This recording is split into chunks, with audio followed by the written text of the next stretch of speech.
educação contextualizada, resumindo de uma maneira bem simples, é aquela que tem um currículo que trabalha elementos do contexto em que as crianças e suas famílias vivem. No nosso caso em específico, no contexto do semiárido. A educação contextualizada, ela não exige só um currículo contextualizado. Esse currículo, pessoal, ele vai puxar consigo a formação do professor, porque o professor também tem que estar capacitado, e práticas pedagógicas que sejam práticas pedagógicas diferentes. Não dá para trabalhar a educação contextualizada se você não tem formação do professor para isso. Se o professor sai lá da universidade, ele não tem nenhuma convivência com isso, cai numa comunidade de semiárido, sem formação nenhuma, ele vai continuar trabalhando aquele mesmo currículo da escola formal. Então, na verdade, a educação contextualizada, ela traz modos diferenciados de pensar a educação. E é uma educação inclusiva, porque ela pensa na formação do educando a partir das experiências, a partir do meio em que ele vive. Então, para continuar falando dessa educação contextualizada, para iniciar, né, eu vou começar com uma afirmação que eu acho que vai ser bastante polêmica de início. Então, para iniciar, eu vou começar com uma afirmação, e a afirmação é a seguinte: sair do semiárido é a solução. Por que ficar no semiárido, afinal de contas? Eu sair do semiárido é a solução. Por que sair do semiárido seria a solução? Porque o semiárido, como todos nós sabemos, como todos nós sabemos, não. Como sempre nos disseram, o semiárido é uma terra de famigerados, de famintos, de seca, sem água, né? De calor infernal e sem a mínima condição para que as pessoas vivam e se desenvolvam nesse lugar. Então, por isso eu queria começar a minha fala com essa afirmação: sair do semiárido é a solução. Sabe por quê? Porque as nossas crianças, da maneira como elas são educadas hoje, elas são educadas para pensar o seguinte: você tem que sair daqui. Porque ficar nesse lugar é a mesma coisa que perpetuar o sofrimento de todas as pessoas que moram aqui, inclusive dos seus pais. Então, a escola, nesse sentido, teria um papel importantíssimo, que seria justamente o de valorizar não só a pessoa, mas valorizar o lugar onde ela nasceu, o lugar de onde ela vem. E, infelizmente, hoje, do jeito que as nossas escolas repassam seus conteúdos, do jeito que a formação dos nossos professores é deficiente, nós, infelizmente, não temos uma educação contextualizada para o semiárido. O que nós temos é uma educação formal que empurra conteúdos de goela abaixo e, dessa maneira, não serve como instrumento de valorização da identidade local, não só da pessoa, do educando, mas também da identidade cultural de um povo que é dele, que pertence a ele. Então, na verdade, o que nós temos são alguns dados, por exemplo, do relatório Situação da Infância e da Adolescência da Unicef. Alguns dados desse relatório, no caso, o relatório da edição de 2010, já que esse é um relatório anual, ele diz o seguinte, que o semiárido é a região com maior dificuldade na formação educacional de crianças e jovens. E, segundo o mesmo estudo, essa região concentra metade da população de analfabetos acima de 15 anos e apresenta altos percentuais de evasão escolar. Então, nós temos um desafio imenso, porque, de acordo com esses resultados, de acordo com esse relatório, é no semiárido que está simplesmente metade, pessoal, metade da população maior de 15 anos que ainda é analfabeta. Isso no Brasil, né? Se nós falamos a nível de Brasil. Será mesmo que é possível estabelecer uma educação contextualizada para o semiárido? Se sim, será que realmente pode funcionar? E as dificuldades? E aí a gente vai falar de dificuldades, e quando nós vamos falar de dificuldades, as dificuldades são muitas, porque nós temos dificuldades com a estrutura das escolas, geralmente as escolas situadas no semiárido. A primeira dificuldade é a dificuldade do próprio deslocamento. A criança geralmente tem dificuldade de se deslocar até essa escola. E eu não estou falando, eu queria que vocês entendessem, que a minha fala não é a fala de alguém que nunca pisou no semiárido. Eu tenho experiências pessoais, e o meu irmão era uma dessas crianças que tinha que andar 3 léguas, parte de bicicleta e outra parte caminhando para conseguir chegar na escola e concluir o ensino fundamental e o ensino médio dele. Foi todo assim, né? Então, o que acontece é que a primeira dificuldade é a de deslocamento das crianças. Quando essa criança chega na escola, essa criança geralmente não tem minimamente uma infraestrutura montada para que ela receba essas aulas, né? Assista essas aulas com o mínimo de conforto. A outra dificuldade vem da formação dos professores, porque se é difícil formação de professores para professores como nós, que, por exemplo, eu e Karina somos professoras do Instituto Federal, e nós vivemos a nos debater acerca da formação continuada para professores do nosso nível, imaginem o que é ser professor numa zona rural, né, numa escola do semiárido. Como se não bastasse tudo isso, você tem uma grade curricular de conteúdos que foram estabelecidos por profissionais, por pessoas que não estão inseridos naquele contexto de semiárido. Então, se nós pensarmos nas dificuldades, as dificuldades são muitas. Mas essas dificuldades, com certeza, se houver força de vontade, elas podem sim ser transpostas. E aí eu vou começar agora, de fato, a compartilhar a minha experiência, né, de educação contextualizada no semiárido. Então, uma dessas pessoas que conseguiu transpor todas essas dificuldades, e hoje tem um projeto que, para mim, particularmente, é um dos projetos mais bonitos que eu já acompanhei na minha vida. Inclusive, tive a oportunidade de ministrar algumas aulas nesse projeto. Essa pessoa é o professor Manuel Andrade, que é esse da foto. Quem é o professor Manuel Andrade? Hoje ele é doutor e é professor efetivo do Departamento de Química da UFC. Para além disso, do que é que trata a história do professor Andrade? O professor Andrade era uma criança que cresceu, como tantas outras, na comunidade de Cipó. Cipó é uma comunidade rural que fica no município da zona rural do Ceará, que é o município de Pentecostes. Então, ele cresceu nessa comunidadezinha em Pentecostes, que fica a cerca de 85 quilômetros de Fortaleza. E o professor Manuel Andrade, ele saiu de Fortaleza ainda criança, né, foi morar com um avô, e por isso ele teve a oportunidade de estudar, o que provavelmente muitos amigos de infância dele não tiveram. O pai permanece até hoje, inclusive o seu Arão, morando no interior, mas ele saiu de lá e foi estudar. E a primeira coisa que aconteceu é que ele foi extremamente impactado com a formação dele, porque ele pensou o seguinte: agora eu quero voltar lá para o Cipó e eu quero fazer alguma coisa por todos aqueles que não tiveram a mesma oportunidade que eu tive. E aí o professor Manuel Andrade, ele volta para o Cipó, isso em 1994, e ele observa que existiam 7 estudantes da comunidade que ainda não tinham concluído o ensino médio por falta de oportunidade. A oportunidade que eu digo é escola. Porque a Cipó fica muito distante de tudo, absolutamente distante de tudo, é muito isolado. E eles não tinham, então o que foi que ele começou a fazer? Ele trouxe material para esses meninos, ele disse o seguinte: a partir de agora vocês vão formar uma célula de estudos. Cada um vai pegar aquilo que sabe de melhor e vai ensinar para o outro. E vocês, independente de professores, vão estudar em grupo. E começou esse trabalho com esses 7 alunos. Esse trabalho, mais tarde, se tornaria o PRESSE, que inicialmente era o Projeto Estudantil Coração de Estudante. E um desses 7 alunos, que é o Marciano, foi meu colega na universidade, um desses 7 alunos entrou em agronomia, foi o primeiro aluno do PRESSE a entrar na universidade. Entrou em agronomia na Universidade Federal do Ceará e depois saiu puxando tantos outros estudantes. E uma dessas estudantes era a Elisângela, que se tornou minha amiga, porque estudava comigo, fazia geografia comigo, começou a compartilhar: Mariana, tu não quer dar aula de graça, não? Aí eu, de graça? Você já está fazendo geografia. O povo chega para você a toda hora e diz que você vai ser um Zé Ninguém. Aí chega alguém, a sua única possibilidade é dar aula. Chega alguém perguntando para você se você não quer dar aula de graça. Eu, que história é essa, Elisângela?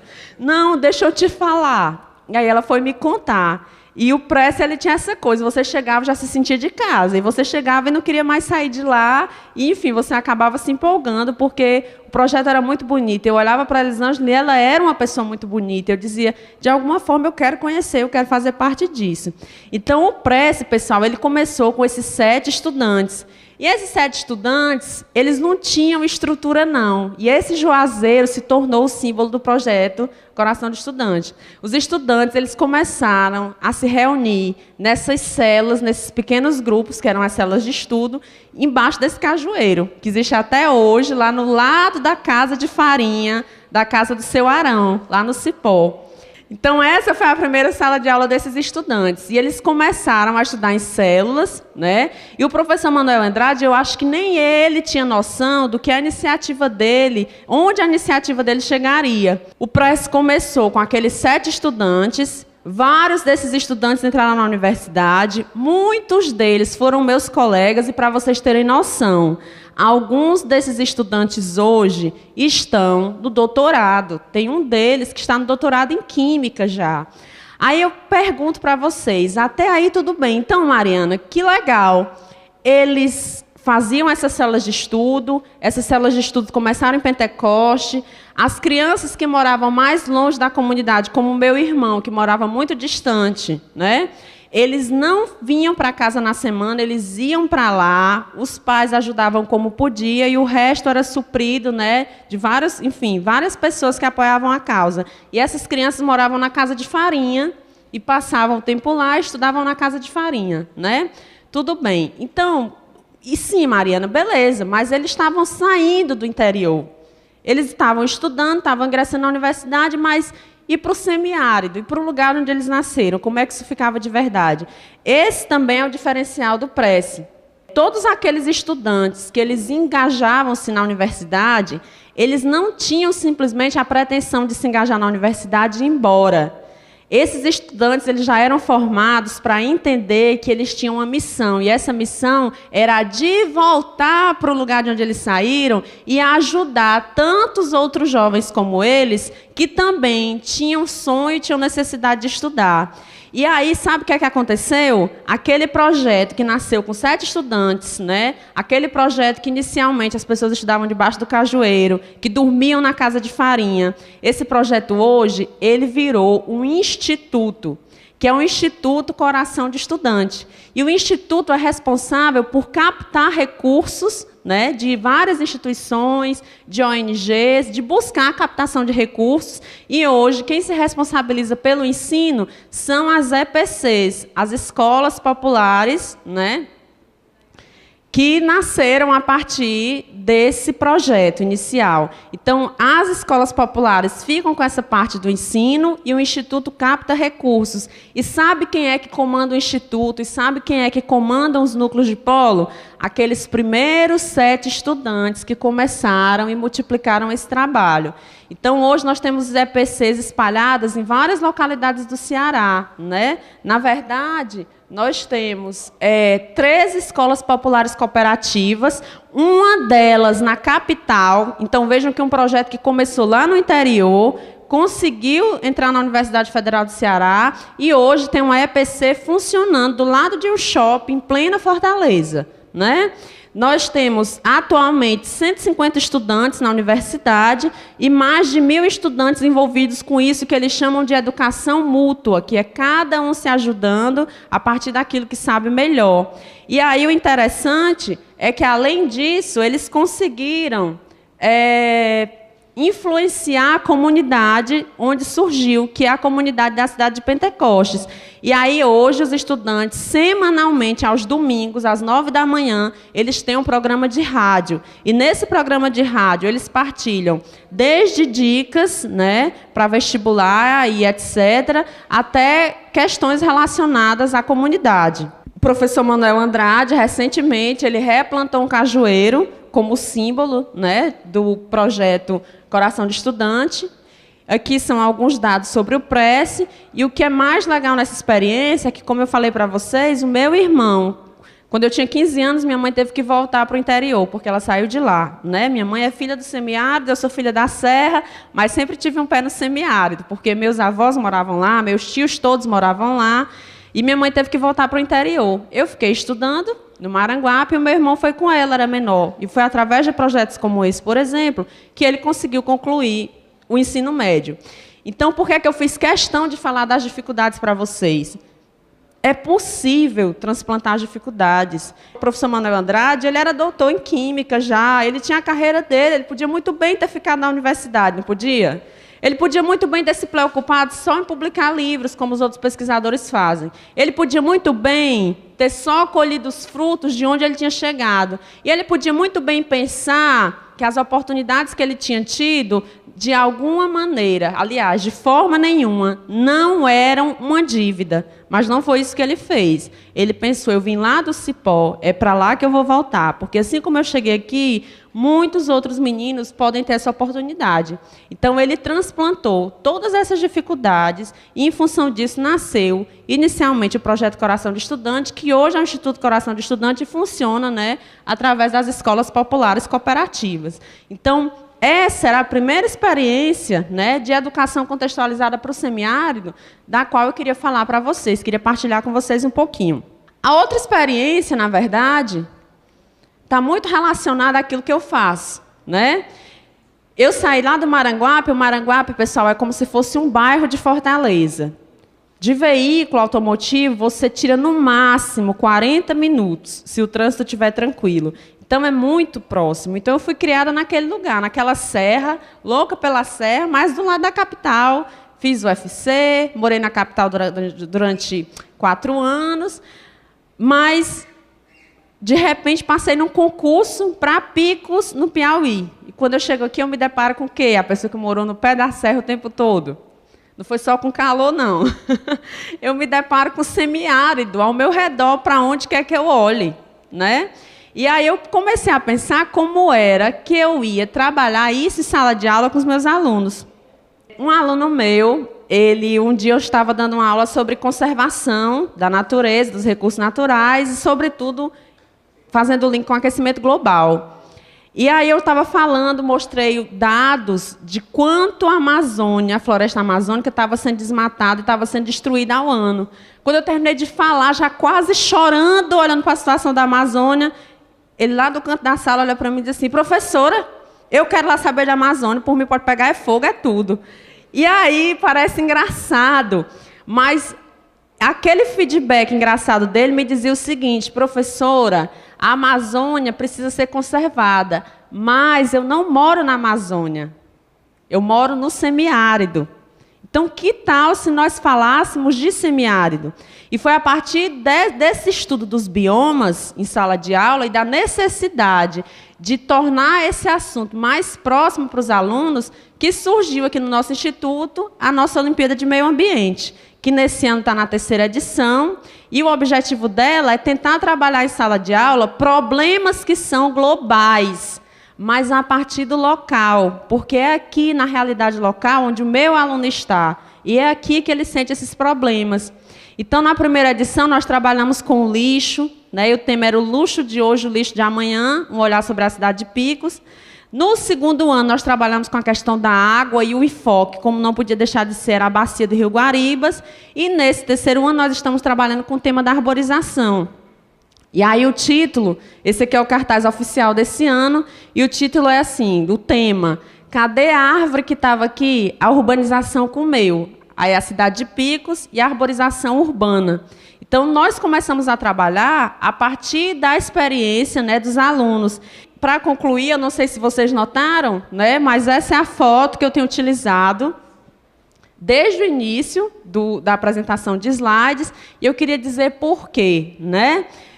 Essa foto é a foto do interior da minha família, que também é a comunidade de Aroeiras, no interior de Pentecostes, e esse moço de Costa, esse senhor de Costa, é meu tio. Então, eu sempre digo que a minha educação é fruto daquilo que a minha mãe trouxe para mim. E a minha mãe foi criada nessa comunidade. Mas, desde criança, ela nos levava para esse local, para nós, era uma tentativa de nós sabermos de onde nós viemos, as nossas raízes. E ela chegava ali, eu encontrava a minha avó, eu encontrava muitos tios, e eu encontrava meu tio. E o meu tio, aqui outra foto dele, de Costa, lá na casinha que ele mesmo construiu, que foi a casa onde minha avó morou e morreu. E aí, o que é que acontece? Aqui ele está colocando água para as ovelhas, E foi essa pessoa aqui, por exemplo, quem me ensinou um monte de coisas e quem me fez me apegar com mais, digamos assim, de maneira mais forte, às minhas raízes, que é o semiárido, né? Então, se eu olho para essa pessoa e eu vejo o apego que ela tem às raízes dela e ela não quer sair de lá, eu pergunto, será que o problema é mesmo semiárido? Né? Então, para concluir, eu comecei com uma afirmação, que sair do semiárido era a solução. E, para concluir, eu termino com uma indagação. Sair do semiárido é a solução? Eu digo que não. Sair do semiárido não é a solução. A solução é, sim, nós tornarmos o semiárido um lugar possível de se viver, porque é possível, sim, se viver no semiárido. E é possível se viver bem no semiárido. Eu apresentei a minha experiência mais próxima de educação contextualizada no semiárido, mas como tantas outras experiências, né, que eu conheço por aí, é possível sim viver no semiárido. E como educadora eu digo, a educação tem um papel fundamental para a formação dessas pessoas, principalmente para elevar a estima dessas pessoas que vivem nessa região. E eu vejo isso nos meus alunos, nos nossos alunos, que muitas vezes dizem o seguinte: professor, eu quero ir-me embora daqui. Aí sabe o que é que eu digo para ele? Meu filho, vá, o mundo é enorme, voe bem alto, conquiste países, mas depois você vai fazer, sabe o quê? Você vai voltar para cá. E tudo de bom que você aprendeu lá fora, você vai compartilhar com os seus aqui. Porque a nossa missão nesse mundo, e nós temos uma dívida, nós podemos até não reconhecer, é de gratidão para com o lugar, né, que nos cerca, para com as pessoas que nos cercam, para aqueles que nós podemos chamar de nossos. E, nesse sentido, a educação tem um papel fundamental. Obrigada.